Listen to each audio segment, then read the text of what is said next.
So ముందుగా అయితే బాండీలో 7 స్పూన్స్ వచ్చేసి ఆయిల్ వేసుకున్నాను, 2 టేబుల్ స్పూన్స్ వచ్చేసి నెయ్యి వేసుకున్నాను, దాల్చిన చెక్క, లవంగం, చెక్క అవన్నీ కూడా నేను నీళ్ళు వేసుకున్నానండి. దాని తర్వాత 3 పెద్ద పెద్ద ఉల్లిపాయలు ఇలా కోసుకొని వేసుకోండి.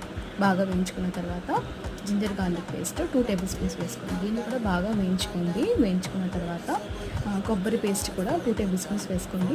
ఒకవేళ మీకు ఇష్టం లేదంటే స్కిప్ చేసుకోవచ్చు. గరం మసాలా 2 టేబుల్ స్పూన్స్ వేసుకున్నాను. దాంతోపాటు టమాటా, పచ్చిమిరపకాయలు కూడా దీనిలో బాగా వేసేసుకోండి. బాగా మగ్గినివ్వండి. మగ్గిన తర్వాత పుదీనా, కొత్తిమీర కూడా దీనిలో కట్ చేసుకొని వేసుకోండి.